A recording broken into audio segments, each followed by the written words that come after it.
dentro de estas temáticas que hemos trabajado, ahora 15 días tuve la bendición de compartir el tema ajustes en la vida abundante, basado en San Juan capítulo 10, verso 10. Mas el ladrón no vino sino para matar, hurtar y destruir. Mas yo he venido para que tengan vida y la tengan en abundancia. Y de alguna forma hicimos un diagnóstico, solamente pensando en nuestro país, Colombia, de qué forma el ladrón está matando, robando, destruyendo en todas las esferas, en la salud, en la educación, en la política, en la economía, con tanto pecado, tanto que se está viendo en este país. Pero vimos, amados hermanos, cómo necesitamos entender que aunque el mundo o este país está en tanto desorden, tantas cosas difíciles, Jesús definitivamente ha dicho que Él vino para dar vida y vida en abundancia. Y quiero iniciar esta mañana con una pregunta. ¿Quiénes disfrutan la vida en abundancia? ¿Quiénes pueden disfrutar la vida en abundancia? ¿Quiénes? La iglesia, los hijos de Dios. Y entonces ahí entra la segunda pregunta. Los hijos de Dios, ¿cómo pueden disfrutar una vida abundante? Porque también cuando uno le hace de alguna manera, usemos esta expresión, un escaneo, un diagnóstico a muchos hijos de Dios, pareciera que no estén viviendo una vida abundante. Y por eso, si usted y yo queremos estar preparados para el jubileo, si usted y yo queremos entrar en esta dinámica maravillosa que le hemos llamado avivamiento, entonces debe comenzar por ahí, generar desde usted, desde su interior hacia afuera, la veracidad, el fruto de que eso que Jesús dijo para usted y para mí, y que fue la razón para la cual Él vino, fue decirnos: yo he venido para que tengan vida y para que la tengan en abundancia. Señor, gracias por tu palabra esta mañana, por tu corazón maravilloso que lo derramas en medio de tus hijos. Y por eso tu iglesia, Señor, puede cantar, celebrar. Por eso tu iglesia se puede gozar en ti. Por eso tu iglesia puede llegar hasta este hermoso lugar a adorar tu nombre. Gracias por lo que estás haciendo, pero gracias por lo que harás hoy y esta semana y cada uno de estos días. Porque tú has preparado cosas maravillosas, regalos impresionantes para cada uno de tus hijos. En el nombre precioso de Jesús. Amén. Amén. Y quiero compartir con ustedes 3 cosas, si el tiempo me da, para entender cuándo un cristiano de verdad puede disfrutar, vivir una verdadera vida en abundancia. Y lo primero, amados hermanos, lo encuentro en el libro de Efesios capítulo 1, verso número 7. Efesios capítulo 1, verso número 7. Escribe el apóstol Pablo: en quien tenemos redención por su sangre, el perdón de pecados. Diga conmigo, el perdón de pecados, según las riquezas de su gracia. Miren, hermanos, vivir una vida abundante o vivir esa vida en abundancia que Jesús declara en Juan 10:10 es vivir una vida como que de verdad soy completamente perdonado. ¿Cómo puedo entender si soy completamente perdonado?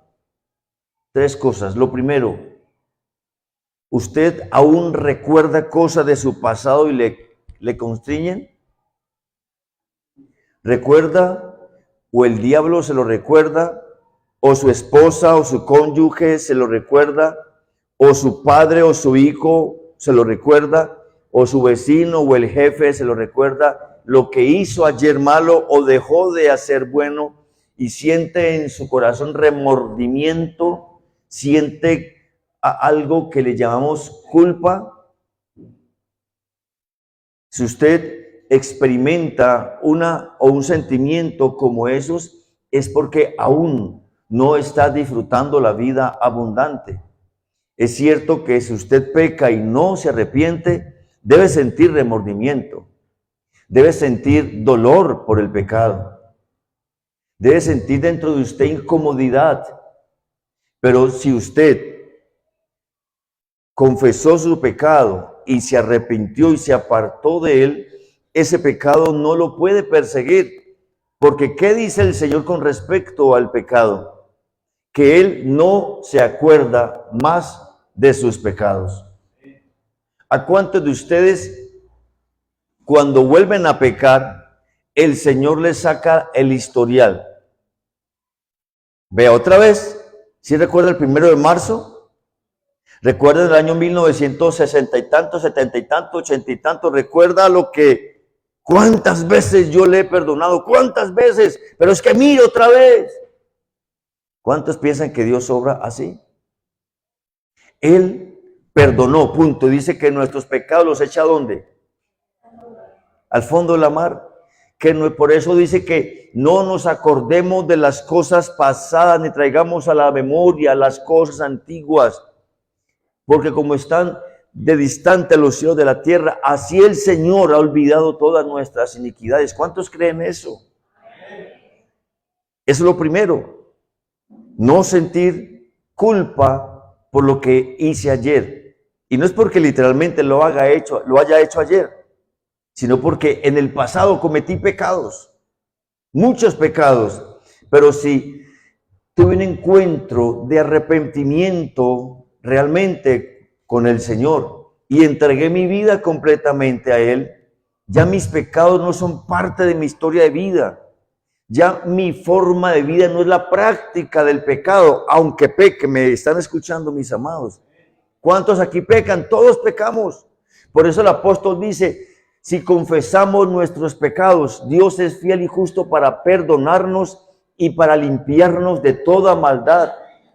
Y también el apóstol Juan en su primera carta dice, hijitos míos, estas cosas os escribo para que no pequéis.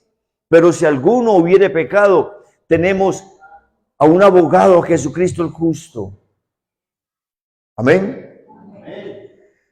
O sea que el pecado no nos persigue.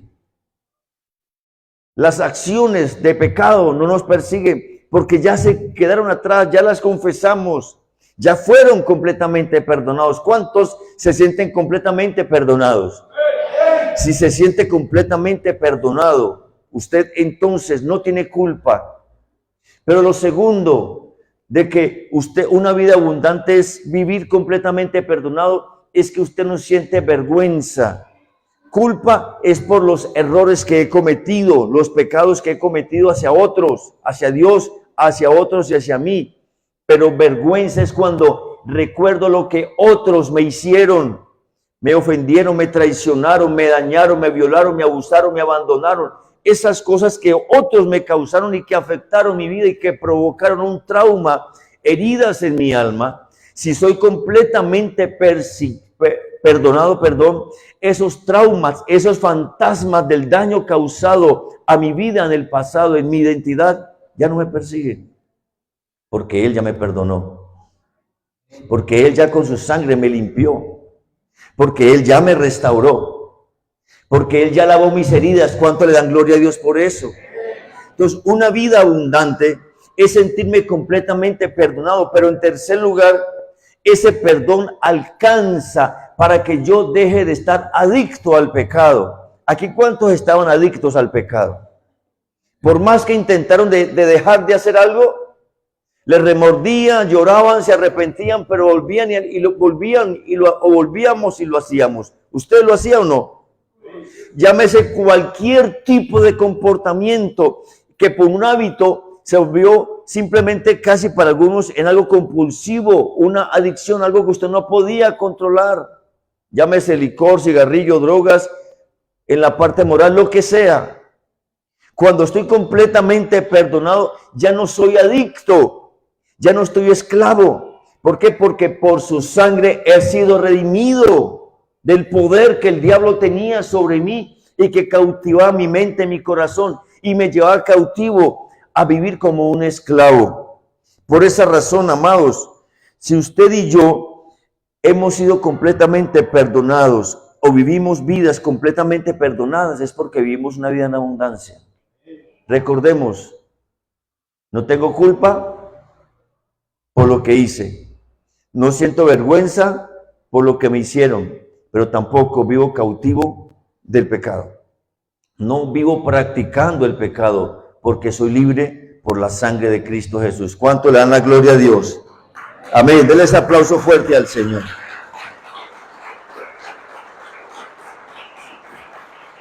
Alguien léame, por favor, Colosenses capítulo número 1, verso 14. Colosenses 1, 14.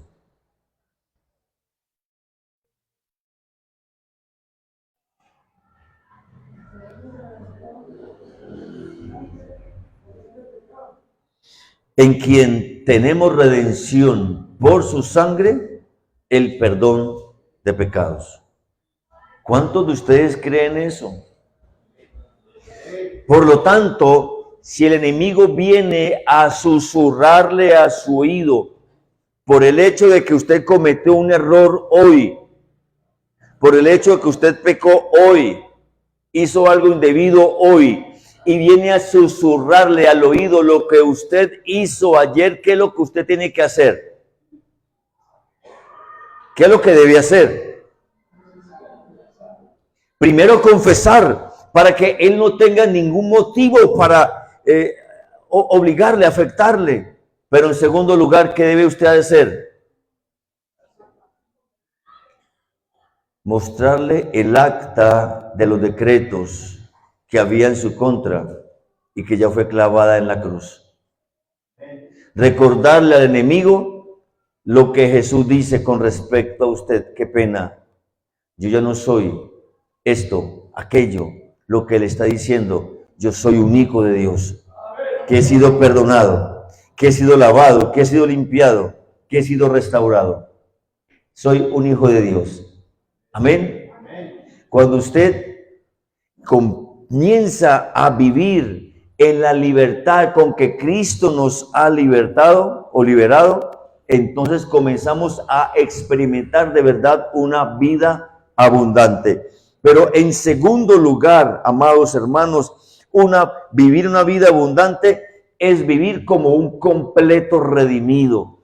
Y estudiando y meditando en esta expresión, quiero compartir con ustedes tres aspectos, tres elementos que se viven en los encuentros. Por lo tanto, los que no han ido a encuentros deben quedarse hoy para clase de preencuentro, porque necesita experimentar esa redención. Voy a repetir el segundo punto. Vivir una vida abundante es vivir como un completo redimido. ¿Qué significa esto? La palabra redimido tiene tres connotaciones en el griego, en el idioma griego. La primera connotación o expresión que significa redención en griego es agorazo, con Z, agorazo, los que escriben, agorazo. Y esa expresión agorazo tiene que ver, obviamente se aplica literalmente en los tiempos del apóstol Pablo, cuando habían esclavos, cuando yo como hombre de negocios, empresario, tenía esclavos y compraba y vendía esclavos, tenía sirvientes en casa y este ya no me servía, iba, lo revendía, este ya no me gustaba, lo vendía y compraba otros para reemplazar. ¿Y cómo los llevaba yo a la plaza? ¿Cómo iban a la plaza esos esclavos? Atados, encadenados, y ya los colocaba en la plaza de exposición para que cualquier otro empresario de mercader de esclavos los comprara o los recomprara. Entonces, esa expresión agorazo significaba literalmente que ahora este hombre, Luis de ellos, le pertenecía a Ismael, tenía un título de propiedad, era su siervo y su esclavo.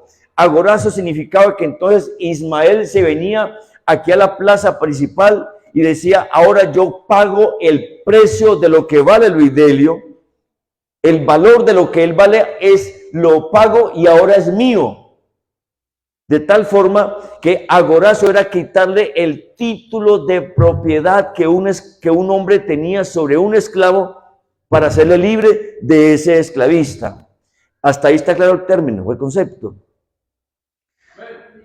Cuando somos redimidos por la sangre de Jesús, redención significa que ya cambiamos de propiedad. ¿Usted era hijo de quién? ¿Recuerdan qué le dice Jesús a los fariseos? Ustedes son de su padre el diablo. Y por eso los deseos de su padre el diablo quieran hacer. Hermanos, por eso el mundo vive como vive. Porque el Padre, aunque todos dicen, aunque todos seamos creación de Dios, el Padre, aunque todos hablen del Padre, aunque todos prediquen a Dios, si Cristo no está en su corazón, si no han experimentado el nuevo nacimiento, si no ha habido una conversión espiritual, si no ha habido un real arrepentimiento, yo no puedo decir que tengo un Padre en los cielos. No puedo tener una relación íntima, real con ese Padre. Porque solo en Cristo es que la puedo lograr. Pero cuando logro eso, entonces ese título de propiedad que tenía el diablo de mí, ¿era hijo de quién? ¿Quién pagó el precio? Él con su sangre pagó el precio. ¿Y cuál era el precio? ¿Alguien se acuerda? ¿Cuál es el precio que usted tenía que pagar para ser libre, entre comillas? Muerte. Había un título de muerte. Lo único que usted puede hacer para pagar ese precio de su libertad es que se muera, muerte. Por eso vino Jesús y con su sangre pagó el precio y cambió el título de propiedad que tenía usted. Le pertenecía a un dueño, un amo. Y ahora con ese precio que el Señor viene en la cruz y paga, ¿ahora a quién le pertenece? Ahora le pertenecemos a Él. Ahora por su sangre tenemos entrada al trono de la gracia. Ahora por su sangre somos perdonados, somos salvados, somos sanados. Ahora por su sangre tenemos vida eterna. Ahora por su sangre somos reconciliados, somos justificados por su sangre. Primera palabra, ¿cuál es? Esta gente cómo aprende rápido. La segunda palabra, exagorazo. Porque una cosa es que se cambie de título. Y en esa época había algo significativo. Si el esclavista era alguien que tenía más o menos recursos, no le importaban las cadenas que tuviera el tipo, el esclavo, así fueran oxidadas o la forma o los aperos con que estaba amarrado. Así viejos y todo, se lo llevaba. Pero si era un esclavista de renombre, de muchos esclavos, de unas haciendas muy grandes, ¿el que hacía? Primero, le ponía título de propiedad, una nueva marca. Y segundo, le ponía unas nuevas cadenas que representaban una autoridad total sobre esa persona y que debía subyugarse integralmente a ese nuevo amo. La palabra exagorazo significaba que aquel de cual ya habían sido cambiado la propiedad por un título, por un nuevo título, ¿qué le quitaban? Las cadenas. Por eso, las cadenas con que el diablo nos tenía atados por la sangre de Jesús son rotas. Y podríamos pensar, ¿cómo lo tenía usted el diablo encadenado antes de Cristo? Algunos con la droga, a otros con el alcohol, a otros con la prostitución, a otros con la violencia, con la hechicería, con el ocultismo, con una cantidad de prácticas que nosotros hacíamos y que por más, como mencioné ahora, por más intentos de cambio, aunque lo queríamos, no podíamos salir de ahí. ¿Alguno vivió atado, encadenado por el diablo? ¿Alguno de ustedes vivió encadenado? Pues bien, redención significa que cuando usted conoce a Cristo, esas cadenas que a usted lo ataban, Esas cadenas que no lo dejaban ser feliz completamente, libre completamente, aunque tuviera comida, trabajo, familia, aunque ganara mucho dinero, aunque tuviera una buena profesión, esas cadenas a usted no lo dejaban ser un ser individual, autónomo, libre, feliz completamente. Pero exagorazo significa que por su sangre Jesús le redimió y quebrantó sus cadenas. Amén. Amén. O sea que usted es redimido y toda cadena que el enemigo haya puesto sobre su vida en cualquier área en Cristo es rota. Por eso Jesús dijo: y conoceréis la verdad, y la verdad os hará libres. Los hará libres. ¿Qué hay que conocer? ¿Qué verdad hay que conocer? ¿Por qué dije ahora? Hay muchos cristianos que pareciera que no están viviendo la vida abundante, porque han leído la verdad, porque se han memorizado la verdad. ¿Cuántos saben Juan 10:32? Perdón, Juan 8:32, que pues tengo aquí la jeva que me corrige, así es que me gusta. ¿Cuántos saben Juan 8:32? Y conoceréis la verdad. Y el verso 31 que dice: si el Hijo os libertare, seréis verdaderamente libres. ¿Cuántos saben eso? Levántenme la mano, ¿cuántos saben eso? Pero ¿por qué vive como vive? Porque aún está atado. Porque aún sigue pecando y practicando el pecado. Porque aún su mente usted es cautiva con pensamientos y pensamientos que no puede controlar. Porque usted aún habla y cuando habla grita, usted explota y dice cualquier cantidad de palabras. Porque a usted le cuesta perdonar al que le hizo daño todavía. No es suficiente conocer aquí la verdad.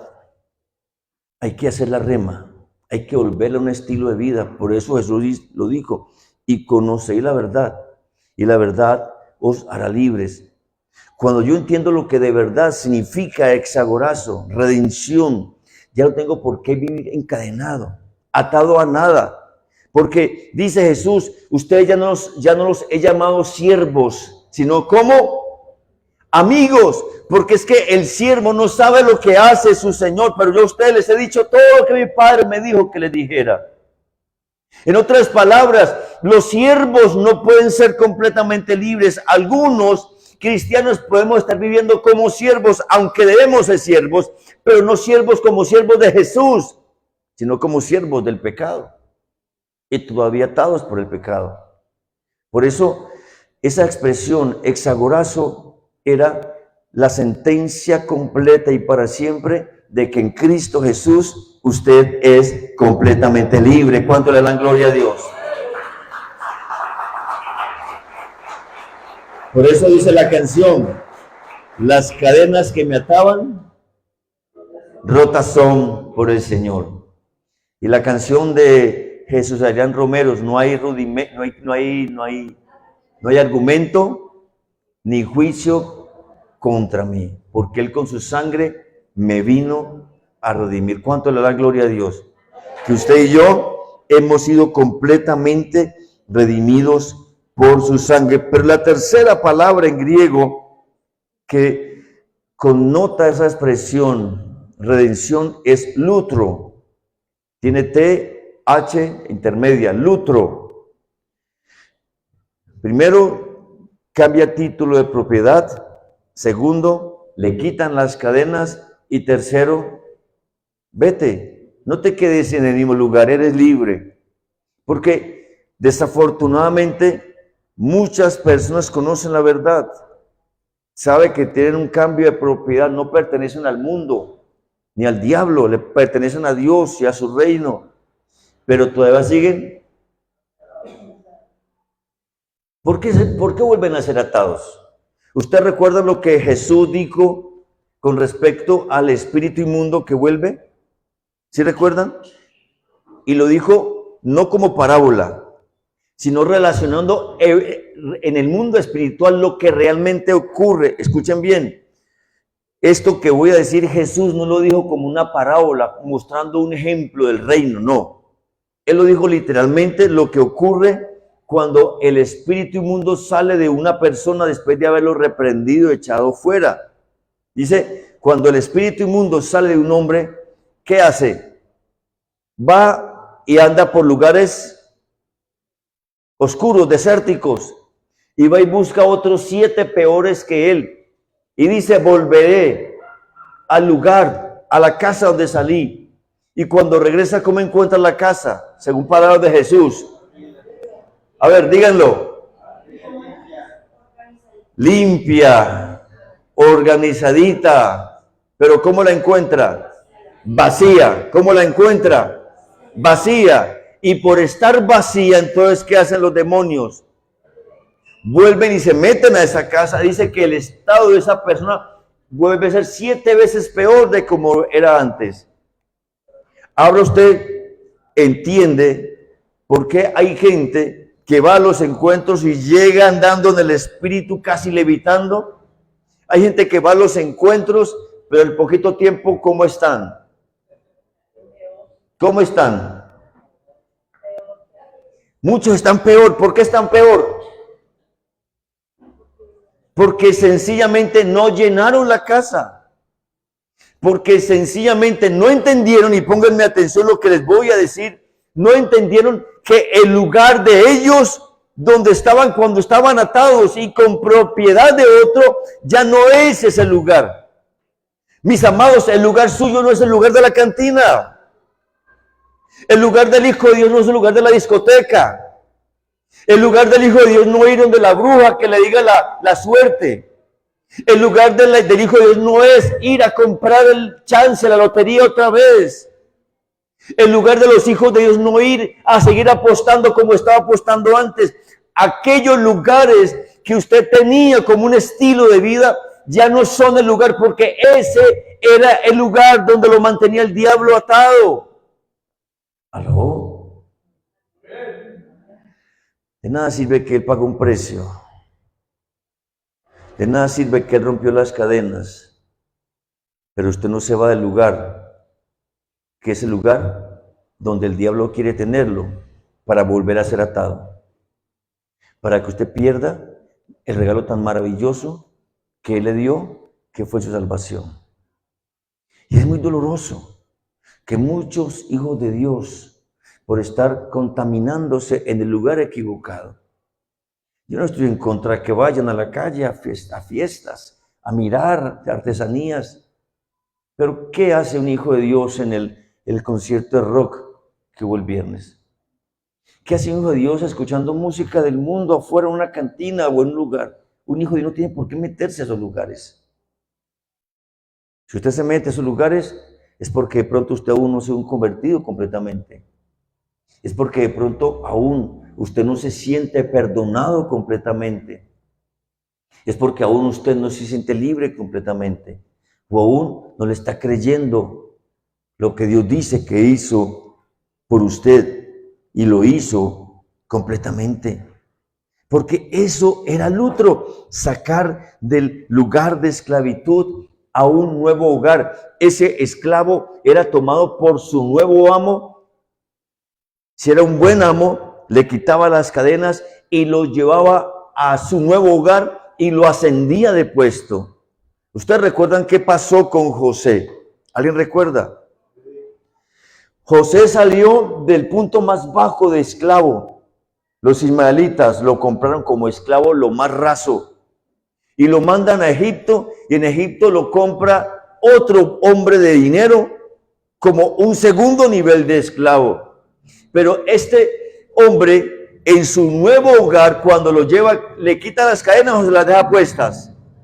Se las quita. O sea que le puso un nuevo hogar, pero seguía siendo siervo. Y allá siendo esclavo o siervo, ¿cómo vivía José? ¿Como libre o como esclavo? ¿Cómo vivía? En un nuevo hogar, pero no como esclavo, sino como libre. Porque cuando la Biblia dice que Jehová, que el Señor prosperaba todo lo que José hacía, donde José ponía su mano, ¿qué ocurría? Ahí había multiplicación, ahí llegaba la bendición. Tanto que su amo notó que este esclavo no era un esclavo con una mentalidad de esclavo, Este vino con cadenas, pero con una mente revolucionada. Este vino como comprado, vendido, revendido como esclavo, pero este esclavo piensa diferente y por eso me está yendo bien a mí. Así quisieron unos cuantos hermanos.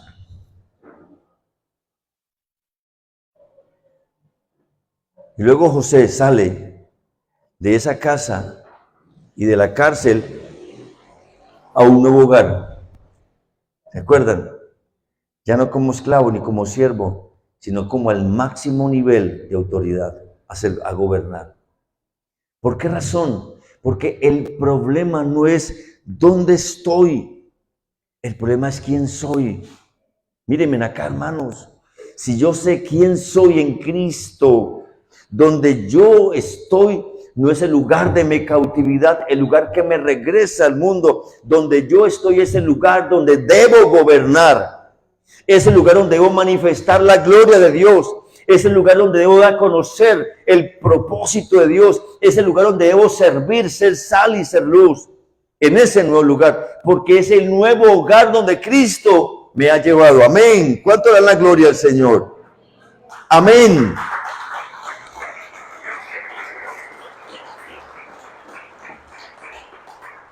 Pero en tercer lugar, y para concluir, hermanos, vivir una vida en abundancia.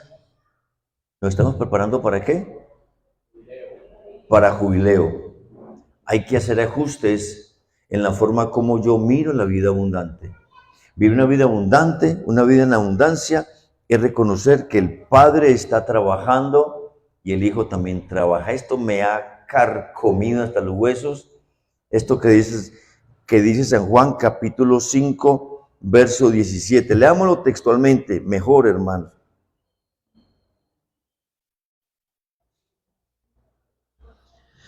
Y Jesús le respondió: mi Padre hasta ahora trabaja y yo trabajo.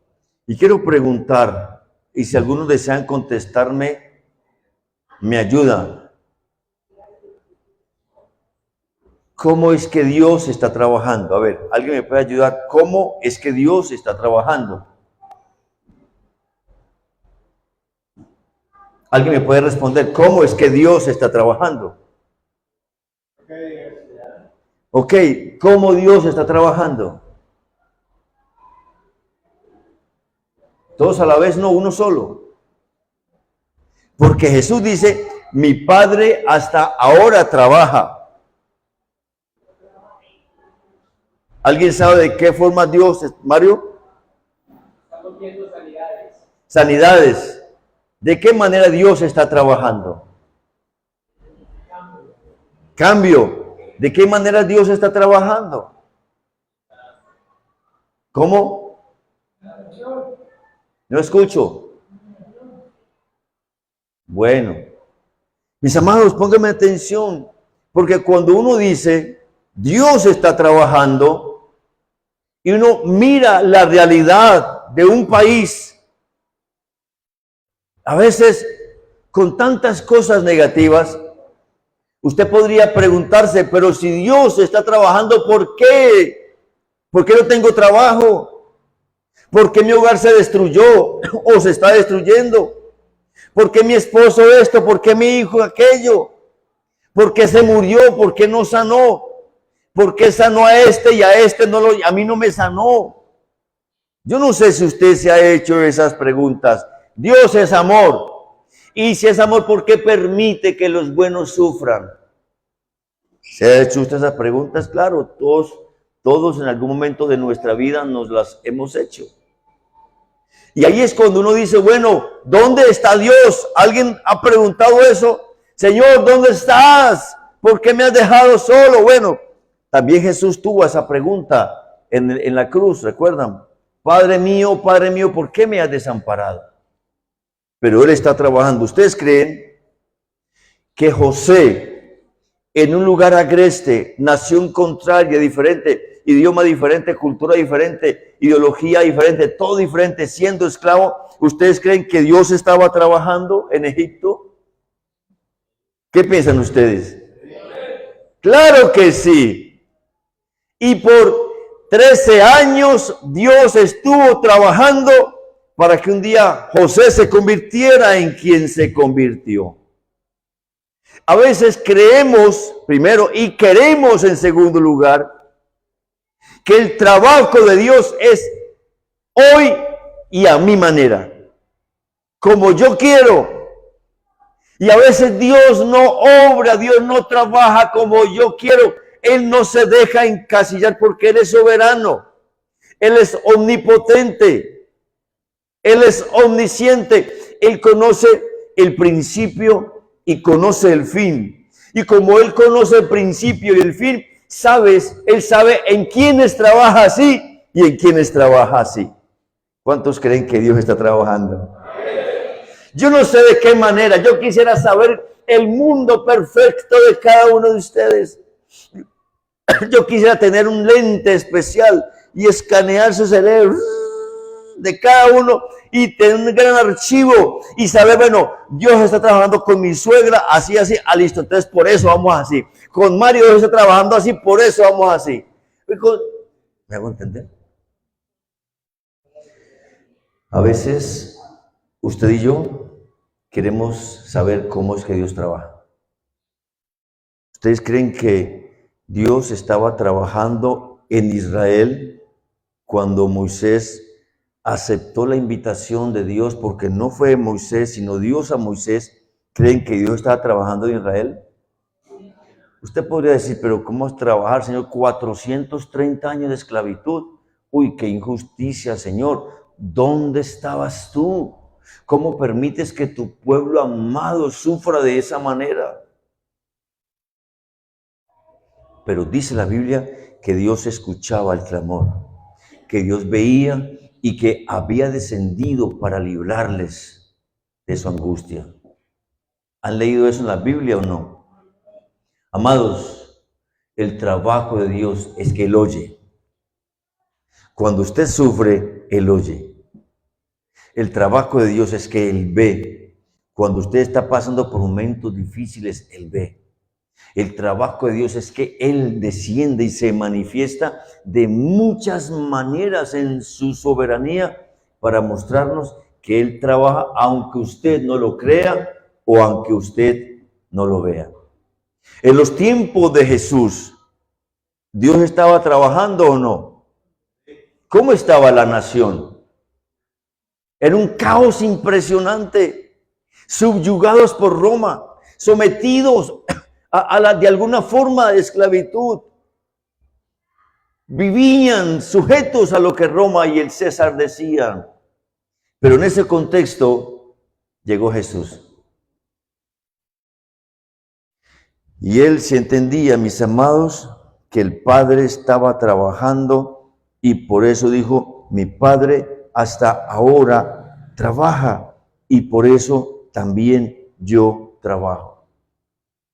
Alguien búsqueme por favor Lucas capítulo 19 verso 42. Lucas 19 verso 42. ¿Quién lo tiene? Diciendo, oh, si también tú conocieses a lo menos en este tu día lo que es para tu paz, mas ahora está encubierto de tus ojos. No se me comió un pedacito, ¿esto que no, hermano? Una frase, una palabra que no se comió, ¿esto que no? Seguro. Está encubierto de tus ojos.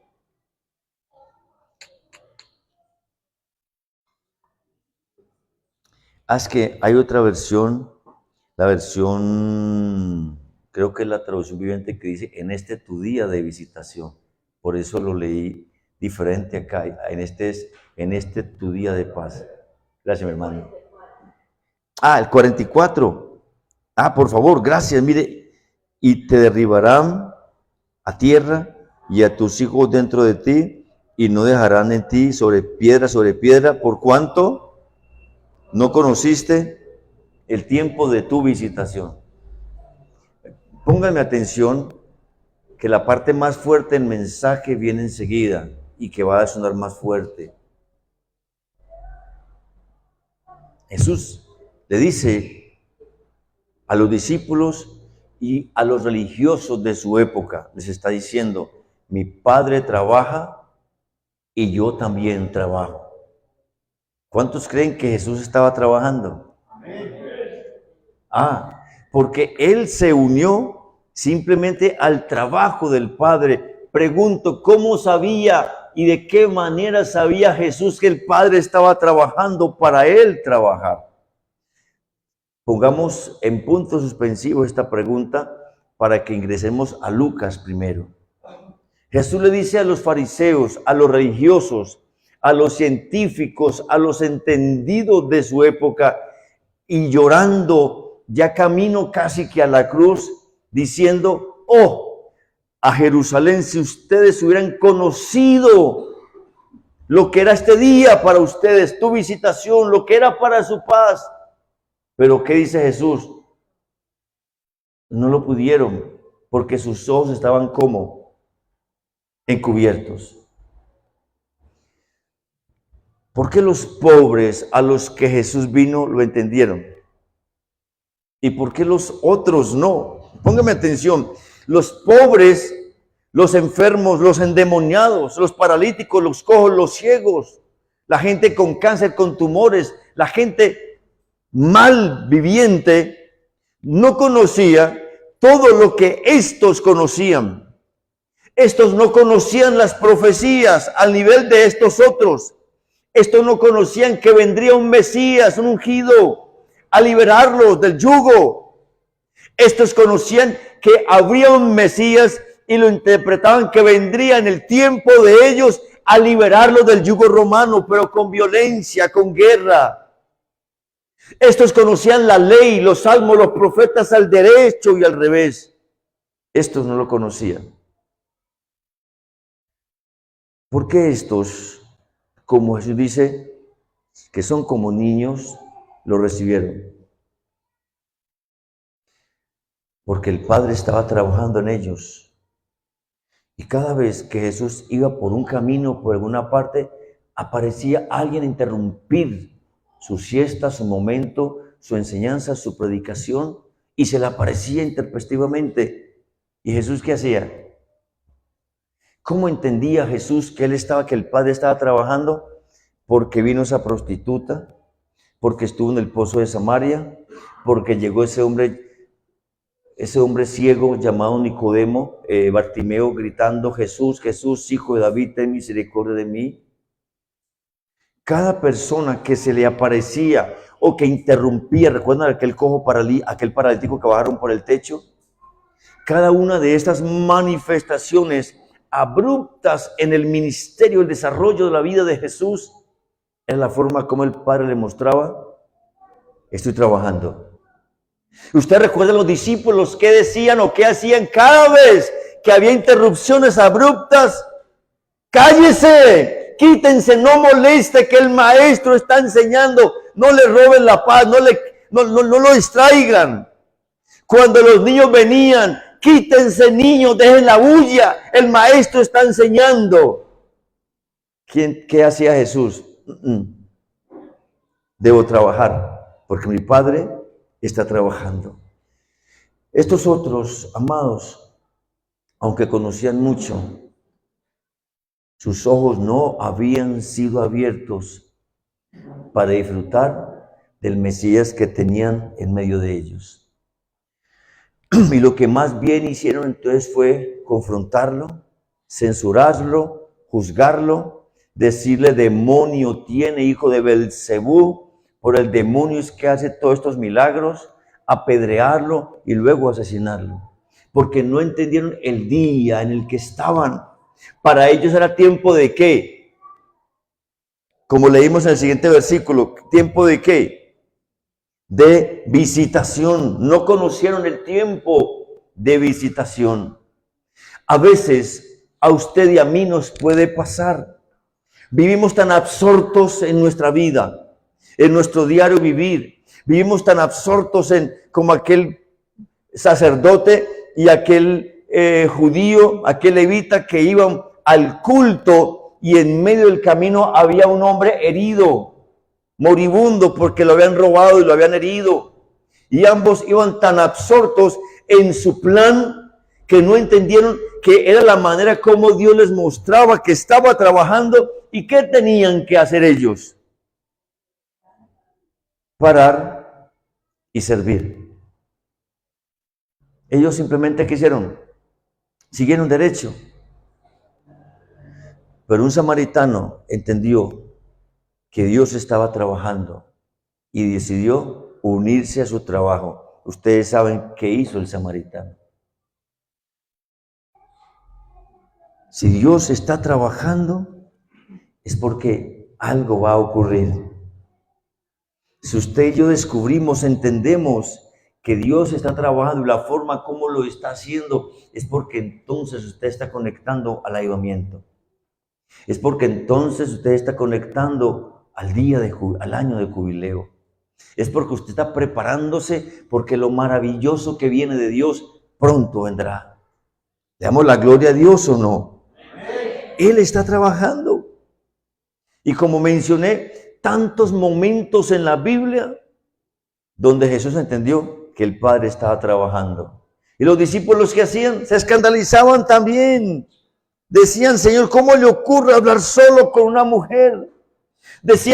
Otros decían, ¿cómo se le ocurre este desperdicio? Ese perfume se había podido vender y por 300 denarios y dar comida a los pobres.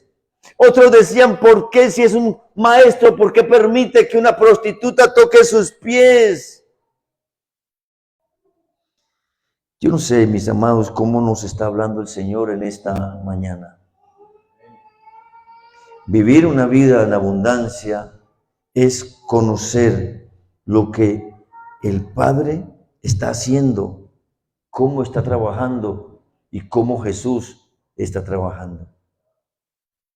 Yo no sé en su día cuántos momentos tiene usted para parar, porque algo lo saca del camino, algo lo saca de su ruta, de su disciplina, de su común vivir. Muchas veces, los que somos conductores nos pasa a menudo. Quiero contarles una experiencia que tuve ayer. Fui a llevar a los niños después de que tuvimos esa fiesta tan hermosa con ellos acá, allá en Fernando Botero. Y cuando regresaba por la pista, iba muy suave porque había bastante tráfico. Y cuando voy pasando por el parqueadero de la Federación, sale un muchacho en una moto de ese lugar en contravía. Y como yo ya iba a pasar por ahí, el hombre que hizo, dio la vuelta y me pasó por un lado, hermano. Yo voy 1 kilómetro más rápido, les prometo que lo mato. Y yo pité. Y entonces dije, mijo, ¿qué le pasó? Le digo yo así. Y entonces el hombre como que pensó que yo lo había regañado. Y mijo, este hijo no le haga. Entonces yo paré. Le dijo, mijo, venga. El hombre pensó que yo lo estaba invitando a pelear. Y se vino. Todo así. Y le dije, tú sabes que Dios te ama. Tú sabes que Dios tiene un plan hermoso para tu vida y por un momento de falta de entendimiento te puedes tirar tu vida. ¿Tienes hijos? Sí. ¿Los amas? Sí. ¿Cuánto perderán tus hijos si por una imprudencia hubieras muerto? Tu moto, mi carro, ¿cuánto dañarás mi vida con eso? Y en 1 minuto 30 por el tráfico. Y les hablé de Ford, las 4 grandes. Dios lo ama. Pero por causa de los errores y el pecado está separado del amor de Dios. Dios ha provisto un regalo para que vuelva ese amor. Y le pregunté, ¿quisieras disfrutar ese regalo? Pues claro. Y oró y se fue. Que estaba obstaculizando el tráfico. Estaba ya el Fernando Botero, que fui por los unos niños. Y entonces, como no me conocía, fuimos con Elizabeth y el esposo. Y entonces unos niños quieren ir conmigo, no, pues no conocen al carro y el pastor. No, que el papá la va a llevar. Y pues el tiempo premiaba, había que traerlos yendo, pues yo voy a hablar con el papá. Ay, papá estaba de frente en la moto. Y de una fuimos, el papá no quería, hablamos con el papá, les compartimos de Ford, las 4 grandes, y ese hombre muchacho conoció al Señor y entregó su niña para traer el carro con los otros niños, y al rato estaba ahí con la esposa y con la otra niña chiquita, ¿cierto, Elizabeth? A veces Dios no quiere que nos incomodemos. A veces Dios no quiere que nos pongamos a pelear con el que nos insulta, con el que nos afecta, con el que a veces como que trastroca el ritmo que llevamos en la vida. Es la forma como Dios está trabajando. Y Él quiere que usted escuche su voz. Y en vez de reaccionar equivocadamente, por el contrario, aproveche ese momento para trabajar con Él.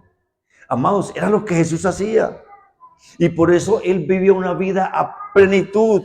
Y por eso Él pudo decir, yo he venido para que tengan vida y la tengan en abundancia. Usted y yo podemos vivir esa vida en la medida que le digamos a Él, Señor, yo quiero unirme a tu trabajo. Imagínense en el Padre trabajando, el Hijo trabajando y Juan Carlos trabajando. Imagínense el Padre trabajando, el Hijo trabajando y Ismael trabajando. Imagínense toda esta iglesia unida al Padre, al Hijo, trabajando. ¿Qué creen que va a ocurrir, hermanos? ¿Cuántas sanidades? Hoy tengo una llamada de Zarzal. Escuchen esto.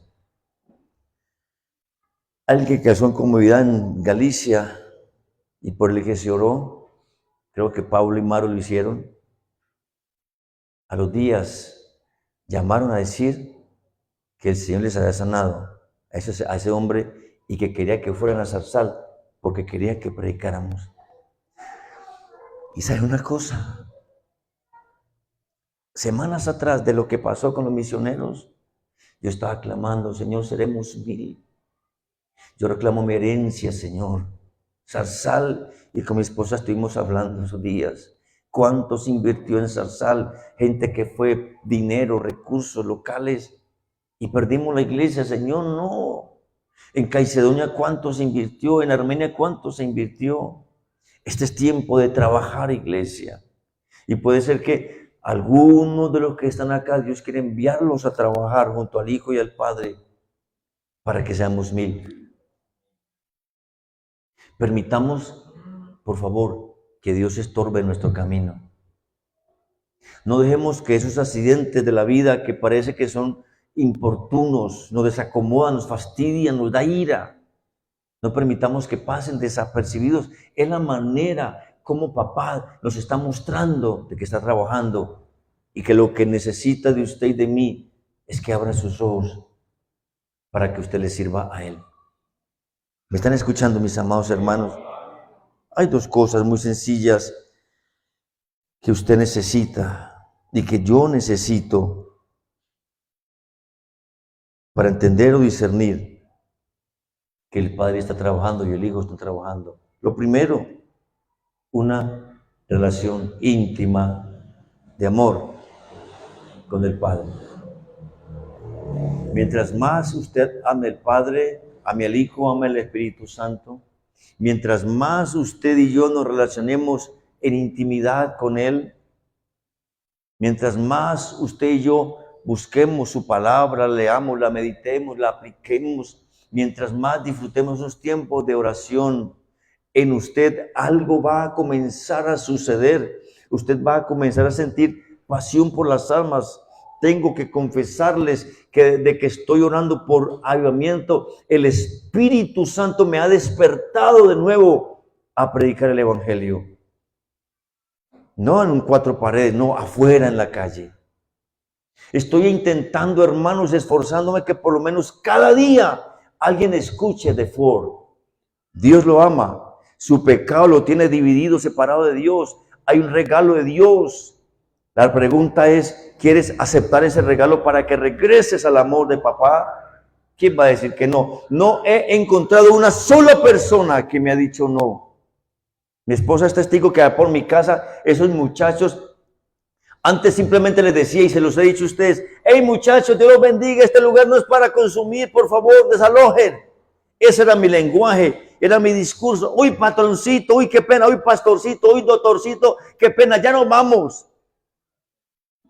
Pero lleva un tiempo, hermanos, veo los chicos, les digo, pero los invito para darles un regalo. Y les comparto luego de 4, oro por ellos, reciben a Cristo. Y no ha sido uno, han sido muchos. Y lo lindo es que han sido grupitos. Hay oportunidades que Dios nos está dando, hermanos. Si estamos orando por avivamiento, permita que el avivamiento de verdad se despierte en usted. Si estamos orando por un jubileo, que es el año 2025, hermanos, estamos ubicándolo proféticamente según la Biblia el 10 de julio. Estamos ya en mayo 4. ¿Cuánto nos hace falta? 2 meses, 6 días. Trabajemos. Porque lo que Dios está haciendo es glorioso. Dios está trabajando. Usted no lo ve, no se preocupe si no lo ve. No lo siente, no se preocupe si no lo siente. No lo cree, no se preocupe si no lo crea. Solamente mire a Dios. Ame a Dios, busque a Dios. Relaciónese con Dios. Tenga una intimidad con Él. Pero lo segundo que se necesita para poder ver si Papá Dios está trabajando y el Hijo está trabajando, es que Él sea quien le abra sus ojos a usted. Como pregunté hace un rato, ¿por qué los pobres veían a Jesús como el Mesías? ¿Por qué Pedro pudo decir, tú eres el Cristo, el Hijo del Dios viviente? ¿Por qué el ciego Bartimeo reconoció a Jesús, Hijo de David? ¿Por qué esos pobres endemoniados, después de ser libres, querían estar con Él? ¿Por qué iban a predicar de Cristo?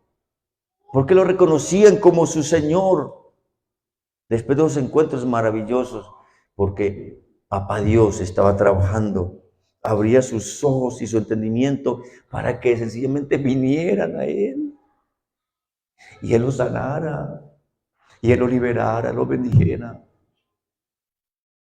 Él les hablara de su amor. Solo Él lo puede hacer.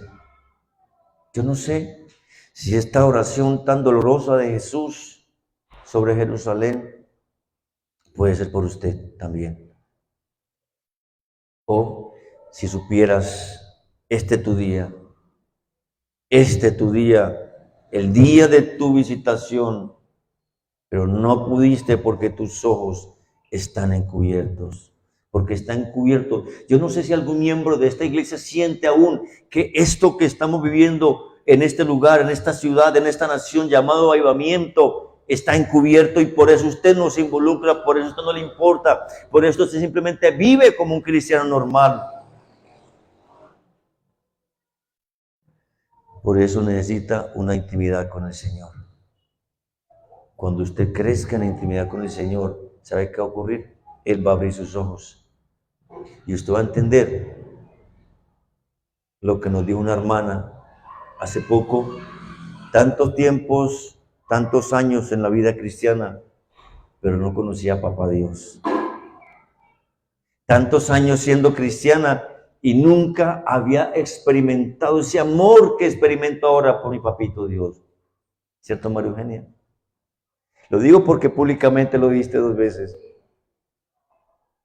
Eso es que los ojos sean abiertos. Porque como ella, aquí pueden haber muchas personas que llevan muchos años en la vida cristiana, pero sus vidas no cambian.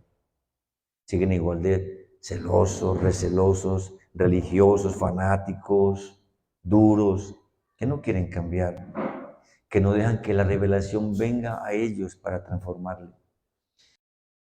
Solamente cuando el Padre viene y abre nuestros ojos, entendemos el plan de Él y podemos decirle, aquí estoy, Señor, me uno a tu plan, quiero trabajar contigo. Yo no sé si alguien quisiera orar de esta forma esta mañana. ¿Por qué no se pone sobre sus pies?